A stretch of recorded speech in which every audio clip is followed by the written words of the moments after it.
إن الحمد لله نحمده ونستعينه ونستغفره ونعوذ بالله من شرور أنفسنا ومن سيئات أعمالنا من يهده الله فلا مضل له ومن يضلل فلا هادي له وأشهد أن لا إله إلا الله وحده لا شريك له وأشهد أن محمدا عبده ورسوله يا أيها الذين آمنوا اتقوا الله حق تقاته ولا تموتن إلا وأنتم مسلمون أما بعد فإن خير الحديث كتاب الله وخير الهدي هدي محمد صلى الله عليه وسلم وشر الأمور محدثاتها وكل محدثة بدعة وكل بدعة ضلالة وكل ضلالة في النار. സഹോദരന്മാരെ, സത്യവിശ്വാസികളെ, 1446 വർഷത്തിലാണ് നമ്മളുള്ളത്. ഈ വർഷത്തെ, അതായത് ഈ ഹിജ്റ വർഷത്തെ ഇംഗ്ലീഷ് വർഷമനുസരിച്ച് 2025 ഹജ്ജിന് അപേക്ഷ ക്ഷണിച്ചുകൊണ്ടുള്ള വിജ്ഞാപനം കേന്ദ്ര ഗവൺമെന്റ് പുറപ്പെടുവിച്ചു. ഈ ഒരു സന്ദർഭത്തിൽ ഹജ്ജിന്റെ ബാധ്യത, അതിന്റെ മറ്റൊരു കാര്യവും വിശദീകരിക്കുന്നില്ല. ഹജ്ജ് ആർക്ക് നിർബന്ധമാകുന്നു, അത് എപ്പോൾ നിർവഹിക്കണം എന്നതിനെ സംബന്ധിച്ച് മാത്രം സൂചിപ്പിക്കുകയാണ്. ഹജ്ജ് നിർബന്ധമാണ് എന്നതിൽ ആർക്കും തർക്കമുണ്ടാവുകയില്ല. അല്ലാഹു സുബ്ഹാനഹു വ തആല സൂറത്ത് ആല ഇംറാനിലെ 97-ാമത്തെ വചനത്തിൽ വലില്ലാഹി അലന്നാസി ഹിജ്ജുൽ ബൈത്തി മനിസ്തതഅ ഇലൈഹി സബീല, കഅബയിലേക്ക് പോകാൻ ആർക്ക് വഴി സാധ്യമാകുന്നുവോ, മാർഗം സാധ്യമാകുന്നുവോ, ആ ആളുകൾ അള്ളാഹുവിന് വേണ്ടി ഹജ്ജ് നിർവഹിക്കുക എന്നത് ബാധ്യതയാണ് എന്നാണ് ഈ ആയത്തിൽ അള്ളാഹു പറയുന്നത്. അപ്പൊ അതൊരു നിർബന്ധ കാര്യമാണ്. അതേപോലെ വിശുദ്ധ ഖുർആനിലെ സൂറത്ത് ഹജ്ജിലെ 27-ാമത്തെ വചനത്തിൽ വഅദ്ദിൻ ഫിന്നാസി ബിൽ ഹജ്ജി യഅതൂക റിജാലൻ വഅലാ കുല്ലി ളാമിരിൻ യഅതീന മിൻ കുല്ലി ഫജ്ജിൻ അമീഖ്.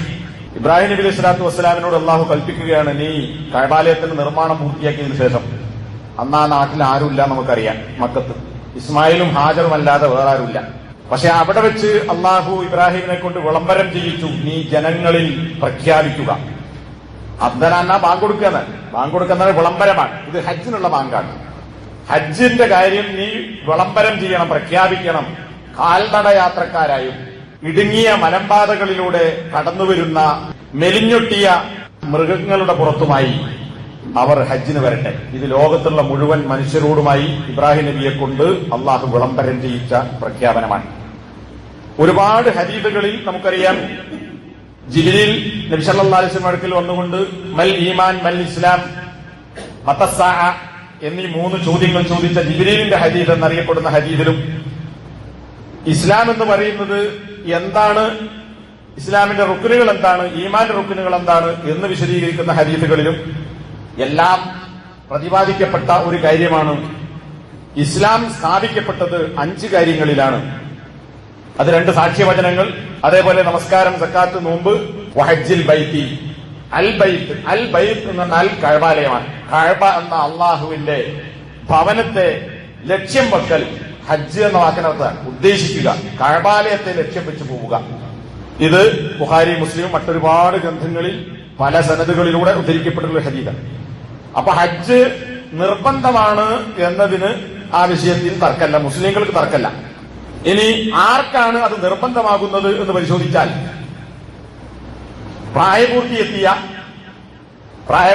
മാത്രം പോരാ, പ്രായപൂർത്തി എത്തുകയും വകതിരിവുണ്ടാവുകയും, പ്രായപൂർത്തി എത്തും പക്ഷെ ബുദ്ധിപരമായി തകരാറുള്ള, മന്ദബുദ്ധിയുള്ള, അങ്ങനെയുള്ള ആളുകളുണ്ടാവും. അതല്ലാത്ത ബുദ്ധിയും വിവേകവുമുള്ള മുസ്ലിങ്ങളായ സ്വതന്ത്രരായ, അടിമകളൊന്നുമില്ല. പക്ഷെ കിതാബിലൊക്കെ അത് പറഞ്ഞത് കാണാം, അടിമക്ക് സ്വാതന്ത്ര്യം ഇല്ലാത്തതുകൊണ്ട് ഒരു നിർബന്ധമല്ല, യജമാനൻ അംഗീകരിച്ചാൽ മാത്രം പോയാൽ മതി. അപ്പൊ ഈ ആളുകളൊക്കെ, യാത്ര പോകാനുള്ള കഴിവും ചെലവും ഒക്കെയുള്ള ആളുകൾ ഹജ്ജ് നിർവഹിക്കൽ നിർബന്ധമാകുന്നു. പക്ഷേ അവർക്കേ നിർബന്ധമുള്ളൂ. ഇനി അതല്ലാത്ത ആളുകൾ ഹജ്ജ് ചെയ്താലോ? സാമ്പത്തികമായി ശേഷിയില്ലാത്തവൻ, പോകാൻ കഴിവില്ലാത്തവൻ ഏതെങ്കിലും നിലക്ക് പോകാൻ പറ്റിയെന്ന് വിചാരിക്കുക, എങ്കിൽ ആ കർമ്മം സ്വീകരിക്കപ്പെടും. കുട്ടികൾക്ക് നിർബന്ധമില്ല, പക്ഷെ കുട്ടി ഹജ്ജ് നിർവഹിച്ചാൽ ഹജ്ജ് സ്വീകരിക്കപ്പെടും. പക്ഷേ പ്രായപൂർത്തി എത്തിയതിനു ശേഷം കുട്ടിക്ക് ഹജ്ജിന് പോകാനുള്ള കഴിവും സൗകര്യങ്ങളും ഒത്തുവന്നാൽ അവൻ വേറെ ഒരു ഹജ്ജ് അവന്റെ ബാധ്യത നിർവഹിക്കാൻ വേണ്ടി ചെയ്യേണ്ടതുണ്ട്. കാരണം ചെറുപ്പത്തിൽ ചെയ്തത് നിർബന്ധമായ ഹജ്ജല്ല, അത് ഐച്ഛികമായ കാര്യമാണ്. കാരണം ബാധ്യത എത്തുന്നതിന് മുമ്പാണ്. അതുകൊണ്ട് പ്രായപൂർത്തി എത്തിയാൽ കഴിവുണ്ടെങ്കിൽ രണ്ടാമതൊരു ഹജ്ജ് കുട്ടി ചെയ്യേണ്ടതുണ്ട് എന്നാണ് പണ്ഡിതന്മാർ വിശദീകരിച്ചിട്ടുള്ളത്. നബി സല്ലല്ലാഹു അലൈഹി വസല്ലം ഹജ്ജിന്റെ യാത്രക്കിടയിൽ റൗഹ എന്ന് പറയുന്നത് മദീനയിൽ നിന്ന് മക്കയിലേക്കുള്ള ഒരു വഴിയിലുള്ള ഒരു സ്ഥലമാണ്. ഒരുപാട് പ്രവാചകന്മാർ ആ വഴി ഹജ്ജിന് പോയി എന്ന് ഹദീസിന്റെ അടിസ്ഥാനത്തിൽ പണ്ഡിതന്മാർ വിശദീകരിച്ചത് കാണാം. ആ സ്ഥലത്തെത്തിയപ്പോൾ ഒരു സംഘം ആളുകൾ നബിയെ കണ്ടു. ഇവർക്ക് ആരാണിത്? മുസ്ലിങ്ങളാണോ നബിയാണോ എന്നും അറിയില്ല. ചോദിച്ച ആളുകൾ മുസ്ലിങ്ങളാണ്, ഇസ്ലാമിനെ കുറിച്ച് കേട്ടിട്ടുണ്ട്, മുസ്ലിങ്ങളായിട്ടുണ്ട്. അപ്പൊ അവർ ചോദിച്ചു, ആരാണ് നിങ്ങൾ? ആരാണ്? അപ്പൊ നബിന്റെ സഹാബത്ത് പറഞ്ഞു, ഞങ്ങൾ മുസ്ലിങ്ങളാണ്. അപ്പൊ ഈ ആളുകൾ ചോദിച്ചു, നീ ആരാ? മുഹമ്മദ് നബിനോട്. ആരാ നബി എന്നറിയില്ല, അവിടെ ചോദിക്കുന്നത് നീ ആരാ? അപ്പൊ നബി പറഞ്ഞു, ഞാൻ അള്ളാഹുവിന്റെ റസൂലാണ്. ഒരു സ്ത്രീ, ആ ചോദിച്ച കൂട്ടത്തിലുള്ള ഒരു സ്ത്രീ ഒരു കുട്ടിയെ പൊക്കിക്കാണിച്ചുകൊണ്ട് ചോദിച്ചു, ഈ കുട്ടിക്ക് ഹജ്ജുണ്ടോ? അപ്പൊ നബി പറഞ്ഞു, അതെ, അവന് ഹജ്ജുണ്ട്. വലക്കി അജ്ർ, നിനക്ക് കൂലി. എന്നാൽ കുട്ടിക്ക് ബാധ്യതല്ല, എന്നാലും കുട്ടിയെ നീ ഹജ്ജ് ചെയ്യിപ്പിച്ചാൽ കുട്ടിക്കും കൂലിണ്ട്, ചെയ്യിപ്പിച്ചതിന് ലക്കി നിനക്കും കൂലി കിട്ടും എന്ന് നബി പറഞ്ഞതായി ഇമാം മുസ്ലിം ഉദ്ധരിച്ച ഹദീസ് കാണാം. അപ്പൊ ആ കാര്യം നമ്മൾ കൂടുതൽ ചർച്ച ചെയ്യേണ്ടതില്ല, ചുരുക്കത്തിൽ അത്ര മനസ്സിലാക്കിയാൽ മതി. ഇനി കഴിവുള്ളവനാണ് ഹജ്ജ് ചെയ്യേണ്ടത് എന്ന് പറഞ്ഞാൽ എന്ത് കഴിവാണ് അയാൾക്കുണ്ടാകേണ്ടത്? ഫിഖ്ഹിന്റെ ഗ്രന്ഥങ്ങളിലും മറ്റ് എല്ലാ പുസ്തകങ്ങളിലും ഈ കാര്യം പറഞ്ഞതാണ്. കഴിവുള്ളവനാണ് ഹജ്ജ് ചെയ്യേണ്ടത്.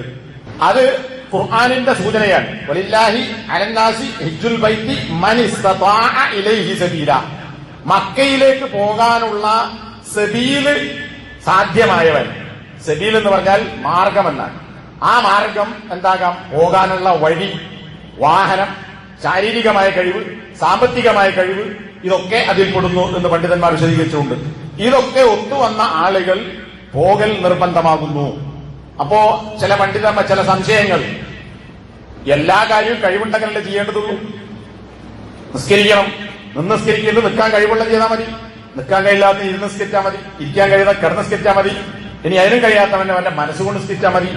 നോമ്പ് വിൽക്കാൻ കഴിവുള്ളവനാണ് നോൽക്കേണ്ടത്, അല്ലാത്തവന് വേറെ പരിഹാര മാർഗങ്ങൾ പറഞ്ഞിട്ടുണ്ട്.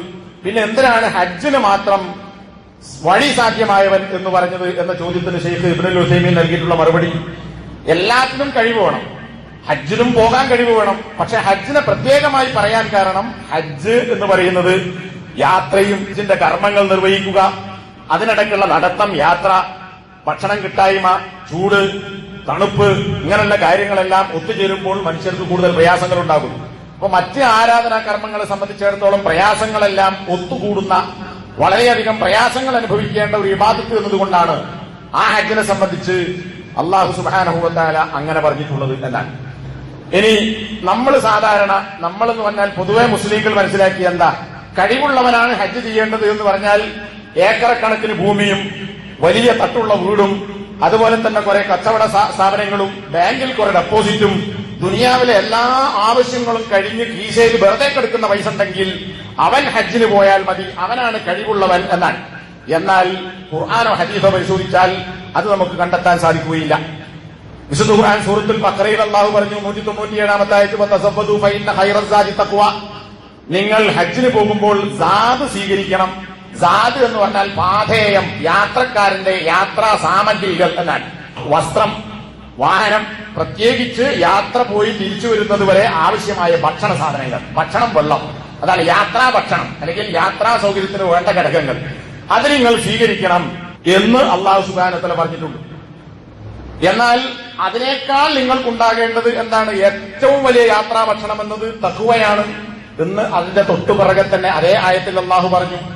അപ്പോ സാദുണ്ടാകണം എന്ന് പറഞ്ഞാൽ പോകുന്ന ആൾക്ക് പോകാനും വരാനും ആവശ്യമായ ചെലവുണ്ടാകണം, ഭക്ഷണം ഉണ്ടാകണം. ഇതാണ് ഒന്നാമത്തെ കാര്യമായി. ചെലവിനുള്ള കഴിവുണ്ടാകണം, സാമ്പത്തികമായ കഴിവുണ്ടാകണം എന്ന് പറയുന്നതിന്റെ ഉദ്ദേശം. ഇനി പോകുന്നതിന് മുമ്പ് അയാൾക്ക് സാമ്പത്തികമായ കടങ്ങളുണ്ട്, അല്ലെങ്കിൽ മറ്റെന്തെങ്കിലും കഫാറ, ചെയ്തു പോയ തെറ്റുകളുടെ പ്രായശ്ചിത്തമായി ചെയ്യേണ്ടുന്ന കാര്യങ്ങളുണ്ട്, അല്ലെങ്കിൽ നേർച്ചയാക്കിയതുണ്ട്. ഇത്തരം ബാധ്യതകൾ അയാൾക്കുണ്ടെങ്കിൽ അതും വീട്ടണം. അത് കഴിഞ്ഞിട്ടാണ് അയാൾ പോകേണ്ടത്. ഇനി കടണ്ടെങ്കിൽ പോകാൻ പറ്റുമെന്ന് പിന്നെ വിശദീകരിക്കാം. പിന്നെ മതപരമായ മറ്റു ചെലവുകൾ, അതെന്താ? തന്റെ ഭാര്യ, ഭക്ഷണം കൊടുക്കേണ്ടുന്ന മക്കളുണ്ടെങ്കിൽ എന്ന് പറഞ്ഞാൽ പ്രായപൂർത്തി എത്താത്ത മക്കളുണ്ടെങ്കിൽ അവരുടെ ചെലവിനുള്ള പൈസ. പ്രായപൂർത്തി എത്തിയ മക്കളെ ചെലവ് ആലോചിക്കേണ്ടതില്ല. കല്യാണം കഴിച്ച് മക്കളായി വെറുതെ പുറേ കുത്തിരിക്കുന്നവനോ ജോലിക്ക് പോകുന്നവന്റെ അവന്റെ ചെലവൊന്നും ബാപ്പന്റെ ബാധ്യതയല്ല. അപ്പൊ പ്രായപൂർത്തി എത്താത്ത കുട്ടികളുണ്ടെങ്കിൽ ആ കുട്ടികൾക്കുള്ള ചെലവ്, ഭാര്യയ്ക്കുള്ള ചെലവ്, ഈ പോകുന്ന ആളെ ആശ്രയിച്ച് കഴിയുന്ന സാമ്പത്തികമായി കഴിവില്ലാത്ത ബാപ്പയോ ഉമ്മയോ ഉണ്ടെങ്കിൽ ഇവർക്കാണല്ലേ ചെലവ് കൊടുക്കേണ്ടത്. ബാപ്പനത്തെ പൈസ എന്തൊക്കെ പിന്നെ കൊടുക്കേണ്ട കാര്യമില്ല, കൊടുക്കാൻ നല്ലതാണ്, കൊടുക്കൽ നിർബന്ധമല്ല. അപ്പോ ഇങ്ങനെ അനിവാര്യമായ ചെലവിന് കൊടുക്കേണ്ടുന്ന ആളുകൾക്കുള്ള ചെലവിനുള്ള പൈസയും പോയി തിരിച്ചു വരുന്നത് വരെ ഉള്ള ചെലവായി പറയുന്നത്. അല്ലാതെ ഒരു കൊല്ലത്തേക്കോ 2 കൊല്ലത്തേക്കോ 10 കൊല്ലത്തേക്കോ പുരക്കാർക്ക് ഒന്നായി തിന്നാനുള്ള ചെലവ് പൈസ ഡെപ്പോസിറ്റ് ഉണ്ടാകണം എന്ന് പറഞ്ഞാൽ അർത്ഥമല്ല. ഈ പണ്ഡിതന്മാരൊക്കെ പറഞ്ഞത് ഹജ്ജിന് പോകുന്ന ആൾക്ക് പോയി തിരിച്ചു വരുന്നത് വരെ അയാൾക്കുള്ള ചെലവും ചെലവിന് കൊടുക്കേണ്ടുന്ന ആശ്രിതരായ ആളുകൾക്കുള്ള ചെലവും പോയി വരുന്നവരെ 40 ദിവസം 30 ദിവസം 42 ദിവസം അതിന്റെ അപ്പുറത്തുള്ള ചെലവ് കുറെ സ്റ്റോക്ക് ഉണ്ടാകണം എന്ന് ഒരു കിതാബിൽ പറഞ്ഞിട്ടില്ല. എന്നാൽ നമ്മളെന്താ ആലോചിക്കുന്നത്, കുറെ കാലത്തേക്ക് പുരക്കാർക്ക് ചെലവ് കൊടുക്കാൻ പൈസ ഉണ്ടോ, അതൊക്കെ ബാക്കി വെച്ചിട്ട് പോയാൽ മതി എന്നാണ്. അപ്പൊ എല്ലാ പണ്ഡിതന്മാർ പറഞ്ഞത് ഇത്ര കാലത്ത് അതിന്റെ അപ്പുറത്തുള്ള ചെലവ് പോയി വരുന്നത് വരെയുള്ള ചെലവ് കഴിച്ചിട്ട് പോകാൻ നിങ്ങളെ കയ്യിൽ പൈസ ഉണ്ടോ എങ്കിൽ പോകൽ നിർബന്ധമാകുന്നു. അപ്പൊ പിന്നെ വീടില്ല, ഒരു വീടുണ്ടാക്കിയിട്ട് വീടുണ്ടാക്കാൻ വേണ്ടി സ്വരൂപിച്ചു വെച്ച പൈസയാണ്, വീടുണ്ടാക്കാതെ എങ്ങനെ ഹജ്ജിന് പോകും? ഇതിനും പണ്ഡിതന്മാർ മറുപടി, വീട് എന്ന് പറഞ്ഞാൽ അവൻ താമസിക്കാൻ ചെറിയൊരു പുരണ്ടോ, അത് കഴിച്ചിട്ട് ഹജ്ജിന് പോകാൻ പൈസ കയ്യിലുണ്ടോ, അവൻ പോകണം. എനിക്കൊരു 2 തട്ടുള്ള അല്ലെ വേണ്ട 1 തട്ടുള്ള എല്ലാവർക്കും ഓരോ റൂമുള്ള ഒരു വീടുണ്ടാക്കണം. ഇപ്പൊ ചെറിയൊരു വീടാണ് എങ്കിൽ അത് മതി. വലിയതുണ്ടാക്കാൻ പൈസ സൂക്ഷിച്ചു വെച്ചിട്ട് ഹജ്ജിന് പോകാതിരിച്ചാൽ അവൻ കുറ്റക്കാരനാണ് എന്ന് പണ്ഡിതന്മാർ വ്യക്തമാക്കിയിട്ടുണ്ട്. അതുപോലെ തന്നെ ചില ഫത്വകൾ കാണാം, ഒരുത്തൻ വാടക വീട്ടിലാണ് താമസിക്കുന്നത്, തൽക്കാലം അതുണ്ട്, വാടക വീടുണ്ട്, എന്നാൽ വാടക വീട് പോരാ, എനിക്കൊരു വേറെ വീടുണ്ടാക്കണം എന്നിട്ടേ ഞാൻ ഹജ്ജിന് പോകുള്ളൂ എന്ന് തീരുമാനിക്കാൻ പറ്റൂല. കാരണം വാടക വീടാണെങ്കിൽ ഇപ്പോഴത്തെ ആവശ്യത്തിന് അത് മതി, മറ്റത് ഭാവിയിലേക്കുള്ളതാണ്. അപ്പോ അത് ആലോചിക്കേണ്ടതില്ല. പിന്നെയോ പോകാനുള്ള വാഹനം, ഇന്നിപ്പോ സ്വന്തം വാഹനം വേണ്ട, പക്ഷെ പോകാനുള്ള യാത്രാ ചെലവ്, ടിക്കറ്റിന്റെ പൈസ വേണം. ഇത് ഒത്തുവന്നാൽ അപ്പൊ പോകാനുള്ള ഭക്ഷണ ചെലവ്, യാത്രാ ചെലവ്, പോയി തിരിച്ചു വരുന്നവരുടെ വീട്ടുകാർക്കുള്ള ചെലവ്, ഇത് കഴിച്ച് ഒരാളുടെ കയ്യിൽ പണം ബാക്കിയുണ്ടോ അവൻ പോകണം. എന്നാൽ ഇന്ന് ആലോചിച്ച് നോക്കൂ, സർക്കാർ ജോലിയിൽ 10,000-ങ്ങളും ലക്ഷങ്ങളും മാസത്തിൽ ശമ്പളം വാങ്ങുന്ന ആളുകൾ, ഇനി സർക്കാർ ജീവനക്കാരെക്കാൾ ദിവസം വലിയ വരുമാനമുണ്ടാക്കുന്ന എത്രയോ പല ഗ്രേഡിൽ പ്രവർത്തിക്കുന്ന തൊഴിലാളികളും ഉദ്യോഗസ്ഥന്മാരും ഒക്കെയുണ്ട്. ഇവരുടെ കയ്യിലൊക്കെ പൈസ ബാക്കിയുണ്ട്. ചില ആളുകൾക്ക് പൈസയുണ്ട്, അതിന്റെ പുറമെ ഡെപ്പോസിറ്റ് ഉണ്ട്, അതിന്റെ പുറമെ വീടിന്റെ പുറമെ വേറെ വിൽക്കാവുന്ന സ്ഥലമുണ്ട്, ഏക്കർ കണക്കിന് ഭൂമിയുണ്ട്. ഇനി ഏക്കറൊന്നും വേണ്ട, 2 സെന്റ് ഭൂമി അധികമുണ്ടോ വീടും സ്ഥലവും കഴിച്ചിട്ട് ഓൻ പോകണം. കാരണം എന്താ, 2 സെന്റ് വിറ്റാൽ മിക്കവാറും സ്ഥലങ്ങളിലൊക്കെ 4 ലക്ഷം രൂപ കിട്ടും. ഇപ്പൊ 4 ലക്ഷം രൂപ ഉണ്ടെങ്കിൽ ഒരാൾക്ക് പോയി വരാം, സർക്കാരിന്റെ കണക്കിനനുസരിച്ച് സർക്കാർക്ക് പോവുകയാണെങ്കിൽ. ഇനിയല്ല, 1 സെന്റ് വിറ്റാൽ 4 ലക്ഷവും 10 ലക്ഷവും കിട്ടുന്ന സ്ഥലമുണ്ട്.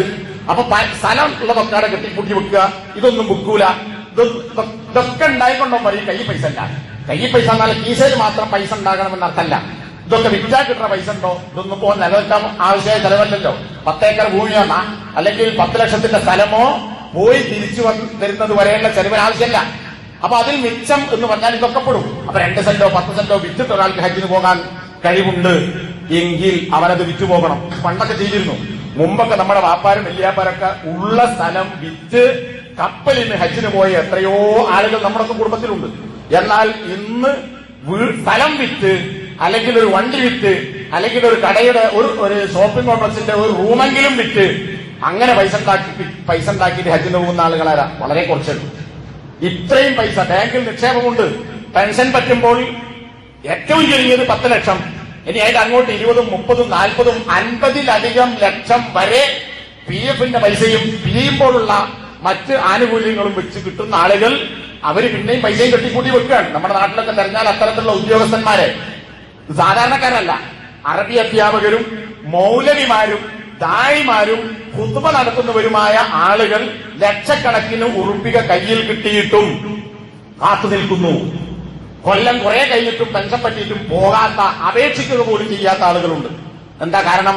എനിക്കൊരു കുട്ടിനെ കെട്ടിക്കാനുണ്ട്, അല്ലെങ്കിൽ നല്ലൊരു വീടുണ്ടായിട്ടില്ല, വേറെ കുറെ ചുറ്റുപാടുണ്ട്. ഇതൊന്നും ഒരു ന്യായമല്ല. ഒരു കിതാബ് നോക്കിയാലും ഒരു ഹദീസ് നോക്കിയാലും ഇതിന് നമുക്ക് തെളിവ് കണ്ടെത്താൻ സാധിക്കുകയില്ല. അപ്പൊ വളരെ കൃത്യമായി ശരിക്കും നമ്മൾ ആലോചിക്കണം, നമുക്ക് ഹജ്ജിന് പോകേണ്ട ബാധ്യത എത്തിയിട്ടുണ്ടോ? നാം പോകേണ്ടതുണ്ടോ? ഇബ്രാഹിം നബിയുടെ വിളി നമ്മളോടാണോ? അത് നമ്മുടെ ചെവിയിൽ നമ്മൾ ഉത്തരം നൽകേണ്ടതുണ്ടോ എന്ന് ഓരോരുത്തരും സ്വയം ആലോചിക്കുക. ഇത് കൂടുതൽ വിശദീകരിക്കേണ്ട കാര്യമല്ല. ഇങ്ങനെ നമ്മൾ പരിശോധിച്ചാൽ എമ്പാടും ആളുകൾ ഹജ്ജിന് പോകാൻ ബാധ്യസ്ഥരാണ്. രണ്ടാമത്തെ കാര്യം, ഇതിനപ്പുറത്ത് ശാരീരികമായ കഴിവ് 2-3 തരക്കാരായി പണ്ഡിതന്മാർ അതിനെ വേർതിരിച്ചത് കാണാം. അപ്പൊ നേരത്തെ പറഞ്ഞ ചെലവൊക്കുക, അതിനപ്പുറം ചെലവ് മാത്രമല്ല, ചെലവും ശാരീരികമായ കഴിവുള്ള ആളുകളുണ്ടാവും, അവർക്ക് എന്തായാലും പോകൽ നിർബന്ധമാണ്. ഇനി ശാരീരികമായി കഴിവുണ്ടാവും, സാമ്പത്തികമായി കഴിവുണ്ടാവില്ല, അങ്ങനത്തെ ആളുകളുണ്ടാവും. നല്ല ആരോഗ്യമുണ്ട്, പക്ഷെ പൈസ കയ്യിലില്ല, അങ്ങനത്തെ ആളുകൾ പോകേണ്ടതില്ല എന്നാ പൊതുവെ പറയാം. പക്ഷെ ഷെയ്ഖ് ഹുസൈനെ പോലുള്ള പണ്ഡിതന്മാർ വിശദീകരിച്ചത് കാണാം, സാമ്പത്തികമായ കഴിവില്ലാത്തവനും ഹജ്ജിന് പോകൽ നിർബന്ധമാകും എപ്പോഴും. ഉദാഹരണം പറഞ്ഞത്, ഇപ്പൊ മക്കയിലും മക്കന്റെ പരിസര പ്രദേശങ്ങളിലും ഒക്കെ താമസിക്കുന്ന അറബികൾ, അല്ലെങ്കിൽ അവിടെ ജോലിക്ക് പോയി താമസിക്കുന്ന ആളുകൾ, ഓന് ശാരീരികമായി കഴിവുണ്ട്, പൈസ ഇല്ല, ഓൻ പോകൽ നിർബന്ധ. കാരണം ഓന് പൈസയുടെ ചെലവില്ല, ബസ് പോലും വേണ്ട, സ്വന്തമായി കാറ് പോലും വേണ്ട, 5, 10, 20, 30 റിയാല് കൊടുത്താൽ വാഹനത്തിൽ അവിടെ എത്താം. അങ്ങനെ അവന് ആ ടാക്സി പൈസ കൊടുത്ത് പോയി തിരിച്ചു വരാൻ അവന്റെ കയ്യിൽ പൈസ ഉണ്ട്. ഭക്ഷണം അവൻ നാട്ടിലിരുന്നാലും തിന്നണം, ഹജ്ജിന് പോയാലും തിന്നണം, രണ്ടും ഒരേ ചെലവാണ്. അവിടെ സാമ്പത്തികമായി കഴിവില്ലെങ്കിൽ പോലും ഇങ്ങനെ പോകാൻ പറ്റുന്ന ആളുകൾ ഹജ്ജിന് പോകൽ നിർബന്ധമാണ്. കാരണം അവന് ഒരു സൗകര്യമുണ്ട്, അതേതാ, ശാരീരികമായ കഴിവുണ്ട്. സാമ്പത്തികമായ കഴിവില്ലെങ്കിലും അത്തരം ആളുകൾ പോകൽ നിർബന്ധമാണ്. ഇത് അറബികൾ മാത്രമല്ല, നമ്മുടെ നാട്ടിൽ നിന്നൊക്കെ പോയി കൂടിയ മക്കത്തും ജിദ്ദയിലും അതിന്റെ പരിസര പ്രദേശങ്ങളിലും ഇനി റിയാദിൽ അവിടെ ഒക്കെ താമസിക്കുന്ന എത്ര മനുഷ്യന്മാരുണ്ട്, ഒരു ഉംറക്ക് പോലും പോകാത്തവർ. ഉംറയുടെ കാര്യമൊക്കെ തന്നെയാണ്. ഇനി മക്കത്തൊന്നല്ല, നമ്മുടെ നാട്ടിലുള്ള ആളായിരിക്കും, അയാൾക്ക് പോകാൻ ആരോഗ്യമുണ്ട്, പോകാൻ പൈസ ഇല്ല. പക്ഷേ ഒരാൾ പറയാണ്, ഈ പോന്നോ, ഞങ്ങൾക്ക് വേണ്ട ഹിദ്മത്തൊക്കെ ചെയ്തു തന്നാൽ മതി, ഒരു സേവകൻ അവർക്ക് വേണ്ട സേവനം ചെയ്യുന്ന ഒരാളായിട്ട് പോവാ, എന്റെ ചെലവൊക്കെ ഞങ്ങൾ വഹിച്ചോളാം എന്ന് പറഞ്ഞാൽ ഇയാൾ പോകൽ നിർബന്ധമാണ്. കാരണം എന്താ, പോകാൻ കഴിവുണ്ട്, പിന്നെ പൈസ ഇല്ലാത്തത്, പൈസന്റെ ചെലവ് ആ കൂട്ടരേറ്റു. ഇപ്പൊ എന്നോട് ഒരാൾ പറയാണ്, നല്ല ഇഖ്ലാസുള്ള മനുഷ്യൻ പറയാ, ഈ പോന്നോ, എന്റെ ചെലവൊക്കാനായിട്ട് വരാം എന്ന്. ഞാൻ ഇപ്പൊ പോരില്ല, എനിക്ക് വേറെ കുറെ ബാധ്യത ഉണ്ട്, പറയാൻ പറ്റില്ല. കാരണം അവന് പൂർത്തിയായി, ശാരീരികമുണ്ട്, സാമ്പത്തികം മറ്റോലെത്തും. അപ്പൊ ചില ഗ്രൂപ്പിൽ പോകാം, ഹജ്ജ് അമീറായിട്ടോ അല്ലെങ്കിൽ മറ്റെന്തെങ്കിലും അവർക്ക് സേവകനായിട്ടോ ഒക്കെ പോകാൻ പറ്റും. സർക്കാർ ഗ്രൂപ്പിൽ സർക്കാർ സർവീസിലുള്ള ആളുകൾക്ക് ചില നിബന്ധനകൾക്ക് വിധേയമായി അവർക്ക് പോകാം. ഒരു പൈസയും കൊടുക്കില്ല, സർക്കാർ പൈസ കൊടുക്കും, ചില്ലറ പൈസ കൊടുക്കും. അപ്പൊ ശാരീരികമായി കഴിവുണ്ട്, ഓന്റെ കയ്യിൽ വേറെ പൈസ അല്ല കഴിക്കുക, പക്ഷെ തന്റെ ചെലവ് സർക്കാർ വകുപ്പിൽ കിട്ടുമെങ്കിൽ അവൻ പോകൽ നിർബന്ധമാണ്. അങ്ങനെ സൗകര്യങ്ങൾക്ക് അങ്ങനെ പോകാം. അപ്പൊ അത് മക്കൾക്കാർക്ക് മാത്രമല്ല, അല്ലെങ്കിൽ പരിസരത്തുള്ളവർക്ക് മാത്രമല്ല, അല്ലാത്തവർക്കും ഇത്തരം ഘട്ടത്തിൽ ഹജ്ജിന് പോകൽ നിർബന്ധമാകുന്നു. ഇനി മൂന്നാമത്തെ വിഭാഗം ആളുകൾ കയ്യിൽ പൈസ ഉണ്ട്, പക്ഷെ പോകാൻ ആരോഗ്യമല്ല, അവരും പോകൽ നിർബന്ധമാകും. എപ്പോഴും ശാരീരികമായി ശേഷിയില്ലായിരിക്കുക, വയസ്സായിട്ടോ അല്ലെങ്കിൽ യാത്ര ചെയ്യാനുള്ള കഴിവില്ലാത്തത് കൊണ്ടോ വൈകല്യങ്ങൾ ഉള്ളതുകൊണ്ടോ കാഴ്ചശക്തി പോയത് കൊണ്ടോ അങ്ങനെ യാത്ര ചെയ്ത് പോകാൻ ശാരീരികമായി കഴിവില്ല, പക്ഷെ അയാളുടെ കയ്യിൽ പൈസ ഉണ്ട് എങ്കിൽ അയാൾ പോകൽ നിർബന്ധമാണ്. എങ്ങനെ? അയാളെ കൊണ്ടുപോയി ചെയ്യിപ്പിക്കാൻ കഴിവുള്ള ഒരാളെ കൂടെ കൂട്ടണം, അയാളെ ചെലവ് കൊടുക്കണം. അപ്പൊ എന്നെ കൊണ്ട് ഇപ്പൊ പോകാനാവില്ല, വയസ്സായി, അല്ലെങ്കിൽ എനിക്ക് ഇന്ന കുഴപ്പമുണ്ട് എന്ന് പറഞ്ഞ് നിൽക്കാൻ പറ്റൂല. മറ്റൊരാളെ സഹായിയായി കൊണ്ടുപോകാൻ സാധിക്കുമെങ്കിൽ അയാളെ കൂടെ കൂട്ടിപ്പോകൽ ഇയാളുടെ ബാധ്യതയാണ്. ഇനി അതിന് കഴിവില്ല വിചാരിക്കുക, മറ്റൊരാളെ കൂടെ കൊണ്ടുപോകാൻ കഴിവില്ല. അപ്പൊ എന്ത് ചെയ്യുക? ഇയാൾ പോകാൻ എത്ര പൈസ ചെലവാകുമോ ആ പൈസ അടുത്തുണ്ട് എങ്കിൽ ഒരാളോട് ചോദിക്കുക, ഹജ്ജ് ചെയ്ത ഒരാളായിരിക്കണം, അയാളോട് ചോദിക്കുക, നീ രണ്ടാമതൊരു ഹജ്ജിന് പോവോ? എന്റെ ചെലവ് ഞാൻ തരാം, പക്ഷെ ആർക്കാണ്? എനിക്ക് പകരം ഹജ്ജ് ബദൽ എന്നാ പറയാ, പകരം ഹജ്ജ്. പണമുള്ള ഒരാൾക്ക് ശാരീരികമായി കഴിവില്ലെങ്കിൽ അയാൾക്ക് പകരം അയാളുടെ ചെലവിൽ നേരത്തെ ഹജ്ജ് ചെയ്ത ഒരാളെ പറഞ്ഞയക്കുക. അപ്പൊ രണ്ടാളെ പൈസ വേണ്ട, ഒരാളെ പൈസ മതി. അങ്ങനെ ആണെങ്കിൽ അങ്ങനെ ഹജ്ജ് നിർവഹിക്കൽ നിർബന്ധമാണ്. കണ്ടോ, രക്ഷപ്പെടാൻ വകുപ്പ് കുറവാന്നാണ് ഞാൻ പറയുന്നത്. അപ്പൊ ഇങ്ങനെയൊക്കെ പണ്ഡിതന്മാർ സ്വീകരിച്ചിട്ടുണ്ട്. ഇനി പോകൽ ബാധ്യതയില്ലാത്ത ആളുകൾ, മൂന്നാമത് പറഞ്ഞ ആളുകൾ ശാരീരികമായും കഴിവില്ല, സാമ്പത്തികമായി സ്വന്തം പോകാനോ വേറൊരാളെ കൊണ്ടുപോകാനോ പകരം ഒരാളെ പറഞ്ഞേക്കാനോ ഒന്നും കഴിവില്ലാത്ത ഒരാളാണെങ്കിൽ അയാൾക്ക് ഹജ്ജ് നിർബന്ധമല്ല. ഈ ഗണത്തിൽ കഴിവില്ലാത്തവരുടെ കൂട്ടത്തിൽ പെടുന്ന എത്ര ആളുകൾ ഉണ്ടാകും? നല്ല വീടും സൗകര്യമുണ്ട്, വിൽക്കാൻ പറ്റുന്ന സ്ഥലമുണ്ട്, ബാങ്കിൽ ഡെപ്പോസിറ്റ് ഉണ്ട്, അല്ലെങ്കിൽ കണ്ടെത്താവുന്ന പണമുണ്ട്, ഇതൊക്കെ മാറ്റിവെച്ചുകൊണ്ട് എന്റെ കയ്യിൽ പൈസ ഇല്ല എന്ന് പറഞ്ഞിരുന്നാൽ അവൻ കുറ്റക്കാരനാകുന്നു. അപ്പൊ പിന്നെ ഉണ്ടാകുന്ന അടുത്ത സംശയം എന്താണ്? ഹജ്ജ് ഉടനെ ചെയ്തോളുന്നില്ലല്ലോ, എപ്പോഴെങ്കിലും മരിക്കുന്നതിനിടയ്ക്ക് ചെയ്താൽ പോരെ. ഇതെല്ലാവരും സാധാരണ ചെയ്യുന്നൊരു ന്യായമാണ്, മരിക്കുന്നതിനിടയ്ക്ക് ചെയ്താൽ പോരെ. അതിലെന്താ ന്യായം പറയാ? നിസ്കാരം ളുഹർ നിസ്കരിക്കേണ്ടത് ബാങ്ക് കൊടുത്ത ഉടനെ നിസ്കരിക്കണമെന്നുണ്ടോ? ഇല്ല, അസർ വരെ അള്ളാഹു സമയം വെച്ചിട്ടുണ്ട്, ഓരോ വക്തിനും ഒരു വിശാലമായ സമയമുണ്ട്. അതേപോലെ ഹജ്ജ് എന്ന് പറയുന്നത് ആയുഷ്കാലത്തിൽ ചെയ്യാനാണ്. അപ്പൊ മരിക്കുന്നതിനടുക്ക് ചെയ്താൽ മതി, അതുവരെ സമയമുണ്ട്, അതുകൊണ്ട് ഇപ്പം തന്നെ ചെയ്തോളണമെന്നില്ല എന്നതാണ് ആ ആളുകളുടെ ന്യായം. എന്നാൽ ഉടനെ ചെയ്യൽ നിർബന്ധമാകുന്നു എന്നാകുന്നു പണ്ഡിതന്മാർ വിശദീകരിച്ചിട്ടുള്ളത്. കാരണം എന്താണ്? നേരത്തെ പറഞ്ഞ ആയത്തുകൾ അതിന് തെളിവാണ്. അതുപോലെ തന്നെ നബി സല്ലല്ലാഹു അലൈഹി വസല്ലം പറഞ്ഞ ഈ ഹദീസിൽ കാണാം, മനുഷ്യരെ അള്ളാഹു നിങ്ങൾക്ക് മേൽ ഹജ്ജ് നിർബന്ധമാക്കിയിരിക്കുന്നു, അതുകൊണ്ട് ഫഹുജ്ജു, നിങ്ങൾ ഹജ്ജ് ചെയ്യുക. ഹജ്ജ് നിർബന്ധമാക്കിയിരിക്കുന്നു, അതുകൊണ്ട് ഫഹുജ്ജു, നിങ്ങൾ ഹജ്ജ് ചെയ്യണം എന്ന് പറഞ്ഞാൽ ഇതിനെ പണ്ഡിതന്മാർ വിശദീകരിച്ചു. അല്ലാഹു സുബ്ഹാനഹു വ തആല അല്ലെങ്കിൽ നബി ഒരു കാര്യം കൽപ്പിക്കുകയും അതിന് നിശ്ചിതമായ ഒരു സമയം നിശ്ചയിക്കുകയും ചെയ്തിട്ടുണ്ടെങ്കിൽ ആ സമയത്തിനടുക്ക് ചെയ്താൽ മതി. നിശ്ചിതമായ സമയം പറഞ്ഞിട്ടില്ലെങ്കിൽ അത് ഉടനെ ചെയ്യൽ നിർബന്ധമാകുന്നു. നമസ്കാരത്തിന് അങ്ങനെ ഒരു നിശ്ചിത സമയമുണ്ട്, ഇത് മുതൽ അതുവരെ. അപ്പൊ അതിനിടയ്ക്ക് മതി, ബാങ്ക് കൊടുത്ത് ഉടനെ നിസ്കരിച്ചോണമെന്നില്ല. അസറിന്റെ അടുക്ക് നിസ്കരിച്ചാൽ മതി. അസറിന്റെ അടുക്ക് ഒരാൾ നിസ്കരിക്കാതെ മരിച്ചു വിചാരിക്കുക, അയാൾ കുറ്റക്കാരനല്ല. നിശ്ചയിച്ച സമയം ബാക്കിയുണ്ട്. നോമ്പ് അത് റമദാനിൽ കഴിയില്ലെങ്കിൽ അടുത്ത റമദാനിന് മുമ്പ് അങ്ങനെ വിശാലമായ സമയമുണ്ട്. റമദാനിൽ നോക്കില്ല, അടുത്ത ശവ്വാൽ വരെ ആൾ കാത്തുന്നു. അല്ലെങ്കിൽ റമദാനിന്റെ മുമ്പ് ഒരു നോമ്പേ ഉള്ളൂ, അവസാനം നോക്കാൻ വിചാരിച്ചു, അതിന്റെ അടുക്കാലം മരിച്ചു, കുറ്റല്ല. അത് കഴിഞ്ഞിട്ട് ഒരാൾ മരിച്ചാലോ, പിറ്റത്തെ റമദാനും കഴിഞ്ഞ് ആദ്യത്തെ റമദാനിന്റെ നോമ്പ് നോക്കി വിട്ടാതെ പോയാൽ അയാൾ കുറ്റക്കാരനാണ്. അവിടെയൊക്കെ സമയമുണ്ട്. എന്നാൽ ഹജ്ജിനെ സംബന്ധിച്ചിടത്തോളം ആയുസിന്റെ ഇടയ്ക്ക് എന്ന് പറഞ്ഞിട്ടില്ല, മറിച്ച് ഹജ്ജ് നിർബന്ധമാണ്. ഹജ്ജ് നിർബന്ധമാക്കിയിരിക്കുന്നു, ഫഹുജ്ജു, അപ്പോൾ അതിനാൽ നിങ്ങൾ ഹജ്ജ് ചെയ്യണം എന്ന് പറഞ്ഞാൽ എപ്പോൾ നിങ്ങൾക്ക് ബാധ്യത ഉണ്ടാകുന്നുവോ അപ്പോൾ നിർവഹിക്കേണ്ടതുണ്ട്. ഇനി മൂന്നാമത്തെ കാരണം നബി സല്ലല്ലാഹു അലൈഹി വസല്ലമയുടെ ഹദീസിൽ കാണാം, നിങ്ങൾക്ക് ഹജ്ജ് നിർബന്ധമാണ്, അതുകൊണ്ട് തഅജ്ജലു ഇലൽ ഹജ്ജി, ഹജ്ജ് കാത്തുക്കണ്ട, ധൃതിപ്പെടുക, ഹജ്ജിലേക്ക് നിങ്ങൾ ധൃതിപ്പെടുക. എപ്പോൾ നിങ്ങൾക്ക് നേരത്തെ പറഞ്ഞ ബാധ്യത എത്തുന്നുവോ സൗകര്യമുണ്ടാകുന്നുവോ അപ്പോൾ നിങ്ങൾ ധൃതി കാണിക്കണം. എന്തുകൊണ്ട്? ഫഇന്ന അഹദകും ലാ യദ്രി മാ യഅരിദു ലഹു, അവന് എന്ത് തടസ്സമാണ് ഉണ്ടാവുക എന്ന് നിങ്ങളിൽ ഒരാൾക്കും അറിയില്ല. ഇപ്പൊ പൈസ ഉണ്ട്, പക്ഷെ ഞാനിപ്പോ പോണില്ല, പിന്നെ പോയിക്കോളാം, ആയുസിനടുക്ക് പോയാൽ മതി എന്ന് പറഞ്ഞാൽ അത് പറ്റൂല. നിങ്ങൾ തഅജ്ജലു, ധൃതി കാണിക്കണം. എന്തുകൊണ്ട്? നിങ്ങൾക്ക് വല്ല തടസ്സം ഉണ്ടാവും, നിങ്ങൾക്കറിയില്ല. അടുത്ത കൊല്ലം ഞാൻ ഉണ്ടാവോ, പിറ്റത്തെ കൊല്ലം ഞാൻ ഉണ്ടാവോ, എന്റെ ഇപ്പോഴുള്ള പൈസ അന്ന് എന്റെ കയ്യിലുണ്ടാകുമോ, ഇന്നുള്ള ആരോഗ്യം അന്നുണ്ടാകുമോ, ഇന്നുള്ള യാത്രാ സൗകര്യം അന്നുണ്ടാകുമോ, ഇതൊന്നും നമുക്ക് പറയാൻ പറ്റില്ല. അപ്പൊ തടസ്സങ്ങൾ, പ്രതിബന്ധങ്ങൾ ഉണ്ടാകാം. ആ പ്രതിബന്ധങ്ങൾ എന്താണെന്ന് നിങ്ങൾക്കറിയില്ല. അതുകൊണ്ട് നിങ്ങൾക്ക് എപ്പോൾ ബാധ്യത എത്തിയോ ഉടനെ പോകണം, ധൃതി കാണിക്കണം. നബിന്റെ ഹദീസാൻ, ഇമാം അഹ്മദ്, അബൂദാവൂദ്, ഹാക്കിം ഇവരൊക്കെ ഹദീസ് തിരിച്ചു കാണാം. അപ്പൊ പിന്നെ എപ്പോഴെങ്കിലും ചെയ്താൽ മതി, മരിക്കുന്നതിനടുക്ക് പോകാൻ നിൽക്കട്ടെ അവിടെ എന്ന് പറയാൻ പറ്റില്ല, ഒരു ന്യായമില്ല. ഇബ്നു മാജ ഉദ്ധരിച്ച ഹദീസിൽ കാണാം, നബി പറയാൻ എന്ത് തടസ്സമാണ് ഉണ്ടാവുക അത് വേറെ ഹദീസിൽ വിശദീകരിക്കാൻ.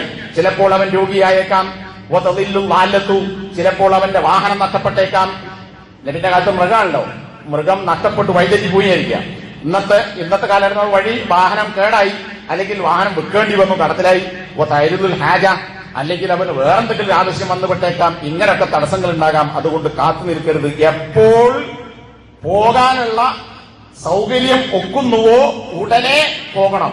അപ്പൊ ഇക്കൊല്ലം അപേക്ഷിക്കാൻ സാധ്യത ഉള്ളവർ ഈ കൊല്ലം അപേക്ഷിക്കണം. ഇപ്പൊ അതിന്റെ സമയം അടുത്ത മാസം 9-ാം തീയതി വരെയാണ് ഇപ്പോൾ സർക്കാർ നിശ്ചയിച്ചിട്ടുള്ള അവധി. ചിലപ്പോൾ നീട്ടിക്കൂടായല്ല, നീട്ടുമെന്ന് വിചാരിച്ചിട്ട് ഇപ്പം കൊടുക്കാതെ നിൽക്കരുത്. അപ്പൊ 9-ാം തീയതിക്ക് മുമ്പായി ഈ ഒരു പരിശോധന നമ്മൾ സ്വയം നടത്തി എന്നിട്ട് ഹജ്ജിന് വേണ്ടി അപേക്ഷ കൊടുക്കേണ്ടുന്ന സമയമാണ്. അപ്പൊ ഇങ്ങനെ പ്രഖ്യാപനം വന്നതുകൊണ്ടാണ് ഈ ഒരു കാര്യം ഉണർത്തുന്നത്. പിന്നെയോ, പൊതുവിൽ എല്ലാ ഇബാദത്തുകളെ കുറിച്ചും ഖുർആന്റെ കൽപ്പന എന്താ? സൂറത്തുൽ ബഖറ 148-ാമത്തെ ആയത്തിൽ ഫസ്തബിഖൂ അൽ ഖൈറാത്ത്, നിങ്ങൾ നന്മയിലേക്ക് മത്സരിച്ചോടണം, മുന്നേറണം. ഇവിടെ ഖൈറാത്ത് എന്നാൽ അല്ലാഹു റസൂലും കൽപ്പിച്ച ഏതൊരു നന്മയും അതിൽപ്പെട്ട പ്രധാനപ്പെട്ട ഇസ്ലാമിന്റെ 5 ഘടകങ്ങളിൽ, ഇസ്ലാം സ്ഥാപിക്കപ്പെട്ട 5 തൂണുകളിൽ ഒരു തൂണായി പഠിപ്പിച്ചിട്ടുള്ള വിഷയമാണ് ഹജ്ജ്. അപ്പൊ അത് വലിയ ഖൈറായ കാര്യം. ആ ഖൈറിലേക്ക് ഫസ്തബിഖൂ, നിങ്ങൾ മുന്നേറണം. അപ്പൊ മുന്നേറണം എന്ന അർത്ഥം ഉടനെ പോകണം. നബിയുടെ ഹദീസ് അത് വിശദീകരിച്ചു, തഅജ്ജലു, ധൃതി കാണിക്കുക. അപ്പൊ വൈകിപ്പിക്കാൻ, ഭിന്നിപ്പിക്കാൻ പാടില്ല. അപ്പൊ ഖുർആൻ കൊണ്ടും ആയത്ത് കൊണ്ടും പണ്ഡിതന്മാരുടെ അഭിപ്രായങ്ങൾ കൊണ്ടും നബി സല്ലല്ലാഹു അലൈഹി വസല്ലം വിശദീകരണത്തിൽ നിന്നുമൊക്കെ ഇത് മനസ്സിലാക്കാൻ സാധിക്കും. എന്നാൽ ഭിന്നിപ്പിക്കുന്ന ആളുകൾ പറയുന്ന, നേരത്തെ പറഞ്ഞ നമസ്കാരത്തോട് സാദൃശ്യപ്പെടുത്തുക എന്ന ന്യായം ഒരിക്കലും ശരിയല്ല. കാരണം നമസ്കാരത്തിന് നിശ്ചിത സമയമുണ്ട്, ഹജ്ജിന് അങ്ങനെ ഒരു നിശ്ചിത സമയം പറഞ്ഞിട്ടില്ല, എത്തിയാൽ പോകണം എന്നാകുന്നു പറഞ്ഞിട്ടുള്ളത്. അതുപോലെ തന്നെ രണ്ടാമതൊരു ന്യായം പറയാറുള്ളത് നബി സല്ലല്ലാഹു അലൈഹി വസല്ലം എന്തുകൊണ്ട് നേരത്തെ ഹജ്ജിന് പോകാതെന്നത്? അബൂ സിദ്ദീഖ് 9ാമത്തെ കൊല്ലം പോയല്ലോ, 6ാമത്തെ കൊല്ലം ഹജ്ജ് നിർബന്ധമാക്കിയില്ലേ, എന്നിട്ട് നബി 10ാം കൊല്ലം വരെ കാത്തുനിന്നു, അപ്പൊ 4 കൊല്ലം നബി ബന്ധിപ്പിച്ചില്ലേ എന്നാണ് ചോദ്യം. ഈ ചോദ്യം ഒരു നിലക്കും ശരിയല്ല. കാരണം ഒന്ന്, 9ാമത്തെ കൊല്ലം മക്കം ഫതഹിന് ശേഷം എമ്പാടും ആളുകൾ നബിയെ കാണാൻ വേണ്ടി വന്നുകൊണ്ടിരുന്ന സമയമാണ്. അതുകൊണ്ട് തന്നെ അത് ആമുൽ വുഫൂദ് എന്ന് അറിയപ്പെട്ടു. അപ്പൊ നബിക്ക് അങ്ങനെ ഒരു ഉത്തരവാദിത്തം ഉണ്ടായിരുന്നു. രണ്ടാമത്തേത്, ഹിജ്റ മക്കം 10ന് ശേഷം 9ാമത്തെ കൊല്ലം, ആ 9ൽ മക്കത്ത് മുശ്രിക്കുകളും ഹജ്ജിൽ പങ്കെടുത്തിരുന്നു. അങ്ങനെ ഒരു സാധ്യത ഉണ്ടെന്നല്ല, അങ്ങനെ തന്നെ നടന്നു. മുശ്രിക്കുകളും വന്നു. അതുകൊണ്ടാണ് അക്കൊല്ലം നബി അബൂ സിദ്ദീഖിനെ പറഞ്ഞയച്ചു. അബൂ സിദ്ദീഖ് പോയില്ല, അബൂ സിദ്ദീഖും സഹാബികളും പോയി. എന്നിട്ട് പ്രഖ്യാപിക്കാൻ വേണ്ടി സൂറത്ത് തൗബയിലെ വചനങ്ങളും അതുപോലെ തന്നെ ചില നിർദ്ദേശങ്ങളും നബി സല്ലല്ലാഹു അലൈഹി വസല്ലം പറഞ്ഞയച്ചു. അതെന്താ? അടുത്ത വർഷം ഇനി മുശ്രിക്കുകൾ ഇങ്ങോട്ട് വരരുത്, ഇനി ഹജ്ജില്ല, ഒരൊറ്റ മുശ്രിക്കിനെ മക്കത്ത് കണ്ടുപോകരുത്. കാരണം എന്താ? ഇസ്ലാമിക ഭരണം വന്നു, ഇനി മുസ്ലിങ്ങൾക്കുള്ളതാണ്, മുശ്രികൾക്ക് വരാൻ പാടില്ല. രണ്ടാമത്തേത്, തുണിയെടുക്കാതെ നഗ്നരായി സ്ത്രീകൾ കഅബ തവാഫ് ചെയ്തിരുന്നു. ഒരു നൂൽബന്ധമില്ലാതെ പൂർണ്ണ നഗ്നരായി തവാഫ് ചെയ്തിരുന്നു. ചില പദ്യങ്ങളിൽ കാണാം, അൽയൗമ യബ്ദു ബഅദുഹു ഔ കുല്ലുഹു വമാ ബദാ മിൻഹു ഫലാ ഉഹില്ലുഹു. തുണിയെടുക്കാതെ കഅബ തവാഫ് ചെയ്യുമ്പോൾ പെണ്ണുങ്ങൾ പാടുകയാണ്, ഇന്നൊരു പക്ഷേ എന്റെ ഔറത്തിന്റെ ചില ഭാഗമോ അല്ലെങ്കിൽ ഔറത്ത് മുഴുവനായോ വെളിപ്പെട്ടേക്കാം. അങ്ങനെ വെളിപ്പെട്ടാൽ പോലും എന്നിൽ നിന്ന് വെളിവാകുന്ന ഔറത്തിനെ ഞാൻ ആർക്കും ഹലാലാക്കുകയില്ല എന്ന് പാടിക്കൊണ്ടാണ് അവർ കഅബ തവാഫ് ചെയ്യുന്നത്. അപ്പൊ അങ്ങനെ ഒരു സാധ്യതയുള്ളതുകൊണ്ട്, തുണിയെടുക്കാത്ത പെണ്ണുങ്ങൾ തവാഫ് ചെയ്യാൻ സാധ്യതയുള്ളതുകൊണ്ടും മുശ്രിക്കുകൾ ഹജ്ജിൽ പങ്കെടുക്കാൻ സാധ്യതയുള്ളതുകൊണ്ടും നബി സല്ലല്ലാഹു അലൈഹി വസല്ലം മാറിയിട്ടു. നബി മുശ്രിക്കുകളുടെ കൂടെ പോകാൻ ഇഷ്ടപ്പെട്ടില്ല, അള്ളാഹു കൽപ്പിച്ചതുമില്ല. പൂർണ്ണമായ തൗഹീദുള്ള ആളുകൾക്ക് അമീറായിക്കൊണ്ട് അവരുടെ കൂട്ടത്തിൽ മാത്രം ഹജ്ജ് നിർവഹിക്കാൻ അള്ളാഹു ഉദ്ദേശിച്ചു. അങ്ങനെ നബി പിറ്റത്തെ കൊല്ലത്തേക്ക് കാത്തുനിന്നു എന്നതാണ്. പിന്നെ 6ാം കൊല്ലം ഹജ്ജ് നിർബന്ധമായിട്ടും എന്തുകൊണ്ടാ 9ാം കൊല്ലം പിന്നെ നബി പോയത് എന്ന ചോദ്യത്തിന് വഅതിമുൽ ഹജ്ജ വൽ ഉംറത്തലില്ല എന്ന് പറയുന്ന ആയത്ത് ഹിജ്റ 6ാം കൊല്ലം ഇറങ്ങിയതാണ്. പക്ഷെ അവിടെ ഹക്കിൽമു എന്ന് പറഞ്ഞാൽ അത് ഹജ്ജ് നിർബന്ധമാണ് എന്നതിനുള്ള കൽപ്പനയല്ല. അത് മുഫസ്സിറുകളൊക്കെ വിശദീകരിച്ച് കാണാം. ഒരാൾ ഹജ്ജ് ചെയ്യാൻ തുടങ്ങിയാൽ അയാൾ പൂർത്തിയാക്കണം, ഇടക്കിട്ടച്ച് വരാൻ പാടില്ല. ഇപ്പോ ഹജ്ജിന്റെ ഇടയ്ക്ക് ഇഹ്റാമിലായിരിക്കും ലൈംഗിക ബന്ധത്തിൽ ഏർപ്പെടാൻ പാടില്ല. ലൈംഗിക ബന്ധത്തിൽ ഏർപ്പെട്ടാൽ ഹജ്ജ് ബാത്തിലായി. അവരോട് പോലും ഇസ്ലാമിന്റെ കൽപ്പന എന്താ? നിങ്ങൾ ഹജ്ജ് ബാത്തിലാണ്, ഹജ്ജിന് കൂടിയിട്ടൂല, പക്ഷേ ബാക്കി കർമ്മം കൂടി പൂർത്തിയാക്കണം. തുടങ്ങിയത് നിർത്താൻ പാടില്ല.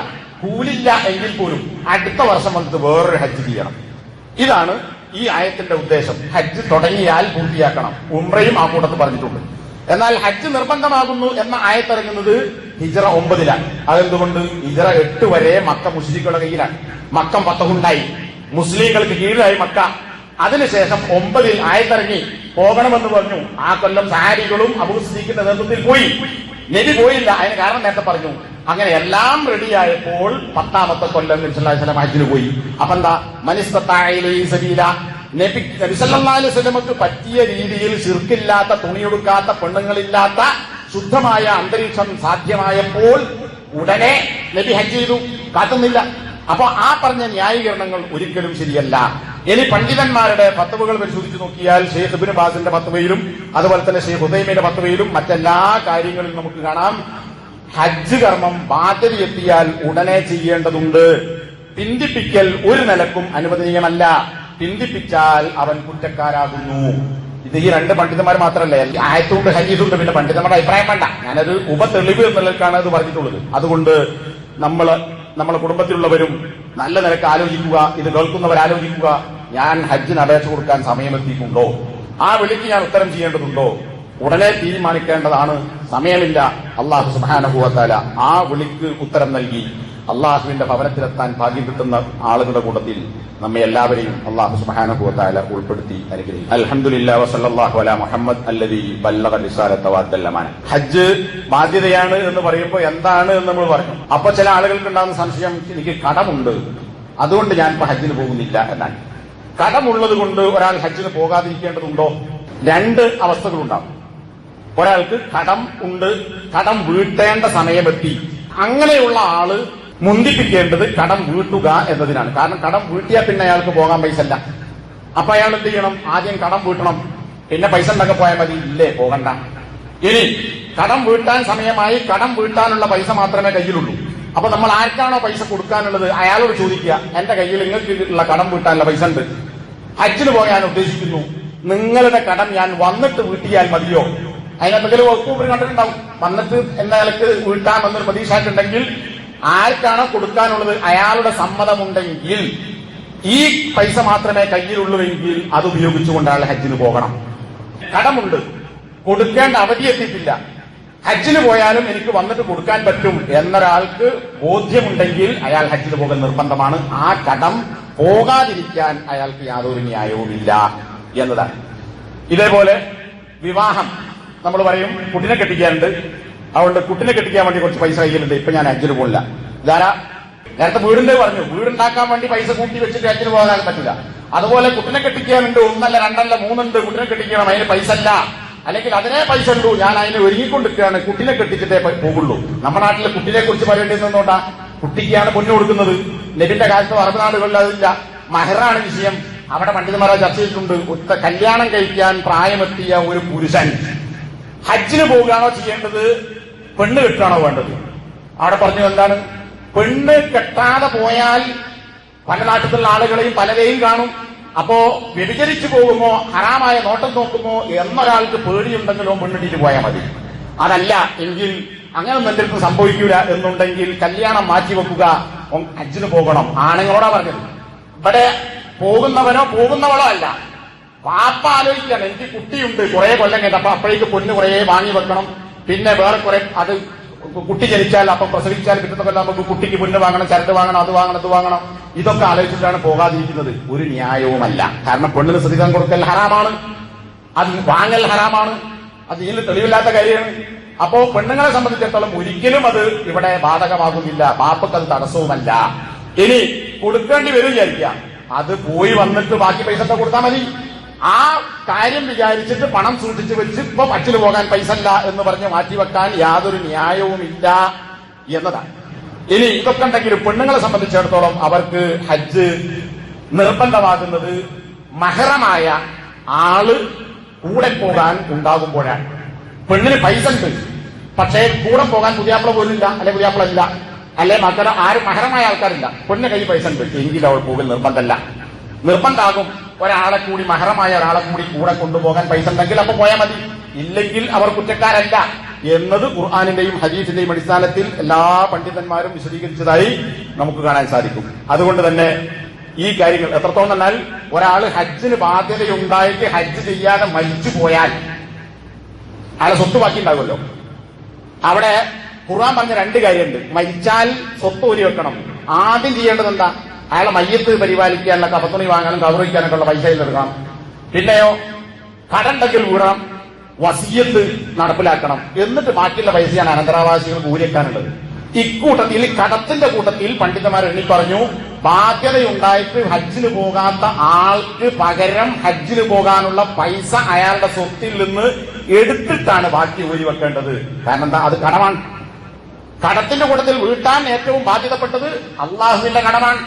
അള്ളാഹുള്ള കടാണ് ഹജ്ജിന് പോകുക എന്നുള്ളത്. അപ്പൊ ആ ബാധ്യത ബാക്കി, ആ പൈസ മാറ്റി വെച്ചിട്ട് ബാക്കി ഊരിക്കാൻ പാടുള്ളൂ. ഇത്രത്തോളം കണിശമായി പണ്ഡിതന്മാർ വിശദീകരിച്ചത് കാണാം. പിന്നെ പോകുമ്പോൾ തെരഞ്ഞെടുക്കേണ്ടത് ആരെയാണ്?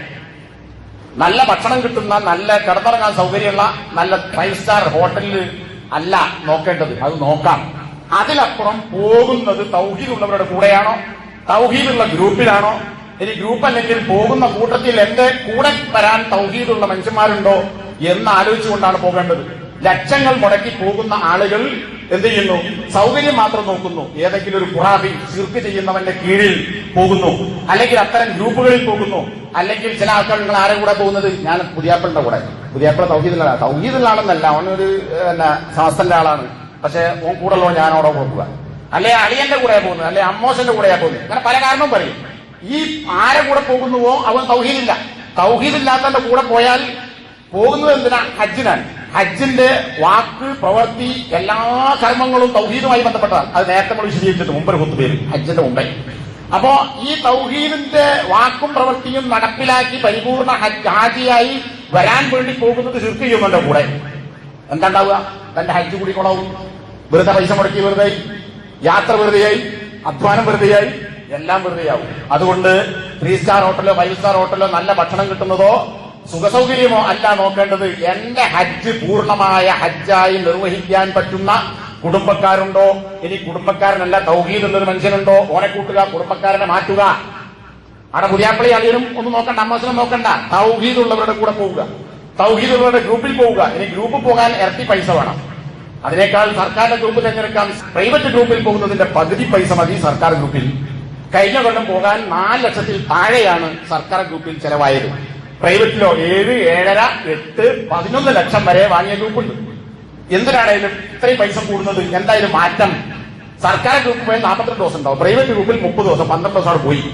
പിന്നെ ഭക്ഷണം 42 ദിവസവും 30 ദിവസവും കിട്ടും പ്രൈവറ്റ് ഗ്രൂപ്പിൽ. ഗവൺമെന്റ് ഗ്രൂപ്പ് പോയാൽ മക്ക, മദീന, അറഫ 6 ദിവസത്തെ ഭക്ഷണം കിട്ടും, ബാക്കിയോടെ കുറഞ്ഞു. അപ്പൊ 30 6 കഴിച്ചാൽ 24 ദിവസത്തെ ഭക്ഷണമാണ് അധികം പ്രൈവറ്റ് ഗ്രൂപ്പ് കിട്ടുന്നത്. ഒരാൾക്ക് 30 റിയാൽ വരും ഒരു ദിവസത്തെ ഭക്ഷണത്തിന് ഏകദേശം. അവിടെ മലയാളി ഫുഡ് പൈസ വെച്ചാൽ ഒരു ദിവസത്തിൽ.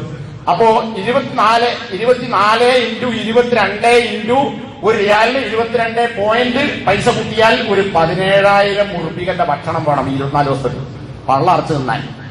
അത്ര പൈസ വ്യത്യാസമല്ലോ. ബാക്കി എല്ലാ സൗകര്യം കണക്കാം. താമസത്തിൽ കുറച്ചുകൂടി സുഖം കൂടും. പിന്നെ ഒരു അമീർ ഉണ്ടാകും. അത്ര മാറ്റേ ഉള്ളൂ. അതിനാണ് അത്ര പൈസ മാറ്റുന്നത്. അപ്പൊ ഒരു 4 ലക്ഷം കൊടുത്ത് സർക്കാർ ഗ്രൂപ്പിൽ പോകാൻ പറ്റുന്നവൻ അതിൽ പോവാം. പക്ഷെ ഒരു കാര്യമുണ്ട്, എന്താണ്? ഹജ്ജ് എനിക്ക് ചെയ്യാം എന്നൊരു ബോധ്യം അവന് വേണം. അതിനെ പഠിച്ച് മനസ്സിലാക്കണേ, വേറെ ജീവിതത്തിന്റെ കാര്യമല്ല. അപ്പൊ അവനവൻ പഠിക്കണം. സ്വന്തം പഠിച്ച് മനസ്സിലാക്കിയ ഒരു ആത്മധൈര്യം ഉണ്ടെങ്കിൽ, അല്ലെങ്കിൽ അത്തരമുള്ള ഒരാൾ കൂടെ നമുക്ക് കൂട്ടാൻ പറ്റുമെങ്കിൽ സർക്കാർ ഗ്രൂപ്പിൽ പോകലാണ് ഏറ്റവും ഈ നിലക്ക് നല്ലത്. അതല്ലെങ്കിലോ ഈ പറഞ്ഞ ഖുറാഫാത്ത് കൂടിയിട്ട് വഴിതെറ്റി പോകാനും സാധ്യതയുണ്ട്. അല്ലാഹു സുബ്ഹാനഹു വ തആല അത്തരം നല്ല ആളുകളിലും നല്ല സംഘത്തിലും തൗഹീദിന്റെ വാക്കും പ്രവൃത്തിയും പൂർത്തീകരിക്കാൻ പറ്റുന്ന ഹജ്ജ് നിർവഹിക്കാൻ അള്ളാഹുവെ മാനസികമായ കരുത്തും സാമ്പത്തികമായ ശേഷിയും ശാരീരികമായ ആരോഗ്യവും അതിലേറെ മാനസികമായ ഒരു ധൈര്യവും, ഇതൊരു ബാധ്യതയാണ് എന്ന് ഏറ്റെടുത്ത് നിർവഹിക്കാൻ ഇറങ്ങിത്തിരിച്ചാൽ അള്ളാഹു സഹായിക്കും. ഏതൊരു കാര്യം തന്നെ നമ്മുടെ മാർഗത്തിൽ ജിഹാദ് നടത്താൻ ആര് തയ്യാറുണ്ടോ അവർക്ക് നാം വഴി കാണിച്ചു കൊടുക്കുമെന്നാണ് അള്ളാഹു